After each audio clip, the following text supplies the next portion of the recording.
स्वागत है आप सभी का हमारे चैनल पर। आज की वीडियो छठ पूजा से संबंधित है। इसके बारे में हम आपको बताएंगे। प्रारंभ से लेकर के अंत तक आप इसे देखें और इसमें जो भी चीज़ें बताई जाती हैं ताकि उसका आप उचित रूप से लाभ ले सकें। तो छठ पूजा जो है वैसे तो पूर्वी उत्तर प्रदेश और बिहार में अधिकतर होता है, परंतु अगर देखा जाए तो शास्त्र के दृष्टिकोण से या जैसा हमारे पुराणों में कहा गया, शास्त्रों में कहा गया है, उस दृष्टिकोण से देखा जाए तो ये छठ पूजा जो है, ये व्रत जो है भगवान भास्कर और उनकी बहन जो मूल प्रकृति की छठे अंश की अवतार है, जो प्रकृति की छठे अंश के रूप में जिन्होंने अवतार लिया, माँ षष्ठी देवी को समर्पित होता है। भगवान सूर्य और प्रकृति की छठवीं देवी षष्ठी देवी के रूप में जो विख्यात हैं, जो जिनको जाना जाता है, उन्हीं को ये व्रत समर्पित है। और इस व्रत की परंपरा, इसकी शुरुआत कहाँ से हुई, इसका प्रारंभ कहाँ से हुआ, इस बारे में भी बहुत सारी पौराणिक मान्यताएं हैं, पौराणिक कथाएं हैं। त्रेता युग में माता सीता के द्वारा भी इस व्रत को करने का उल्लेख मिलता है। माँ सीता ने भी इस व्रत को किया था। महाभारत काल में कुंती के द्वारा इस व्रत को करने का उल्लेख मिलता है कि कुंती को पुत्र कर्ण की प्राप्ति हुई थी। यद्यपि उन्होंने अपने पुत्र कर्ण को स्वीकार नहीं किया था, उन्हें नदी में प्रवाहित कर दिया था, नदी में डाल दिया था, परंतु भगवान सूर्य की कृपा से उनको सूर्य पुत्र कर्ण कहा गया है। सूर्य की कृपा से उनको पुत्र कर्ण की प्राप्ति हुई थी। तो कहने का मतलब ये है कि ये व्रत केवल क्षेत्र विशेष का न हो करके सभी के लिए बहुत ही लाभदायी है, बहुत बड़ा फल, अमोघ फल का देने वाला ये व्रत है।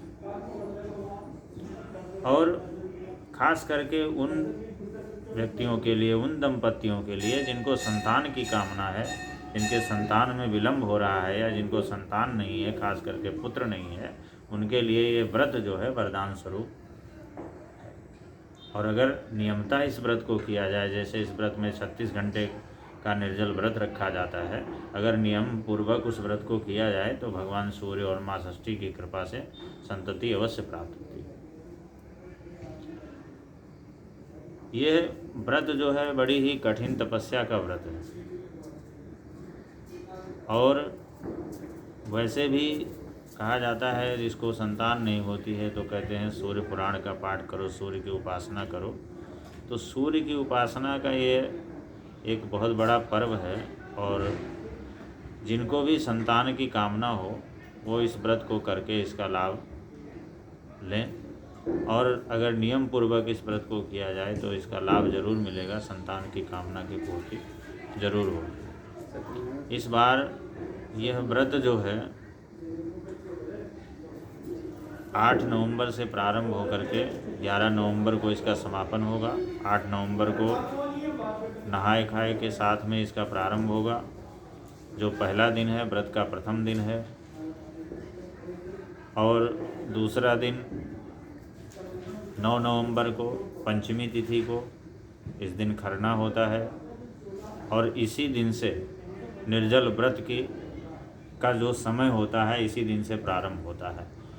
आज की मतलब दूसरे दिन पंचमी तिथि की संध्या के समय से इस व्रत का, निर्जल व्रत का प्रारंभ हो जाता है। और सप्तमी तिथि के उदीयमान सूर्य तक, यानी सप्तमी तिथि की प्रातः तक इस व्रत को निर्जल रखा जाता है। तीसरा जो दिन होता है, मुख्य पर्व होता है। इस दिन दिन भर पूजा की तैयारी होती है। जो भी सामान पूजन में लगता है वो इकट्ठे किए जाते हैं और संध्या के समय व्रती महिलाएं पुरुष भी साथ में गीत मंगल आदि गाते हुए किसी पवित्र नदी तट के जलाशय पर जा कर के और सूर्य को अर्घ्य देते हैं। ये मुख्य पर्व है। अस्त होते सूर्य को अर्घ्य दिया जाता है और अगले दिन प्रातः उदय होते सूर्य को अर्घ्य देने के साथ में इस व्रत का समापन होता है। ये इसकी प्रक्रिया है।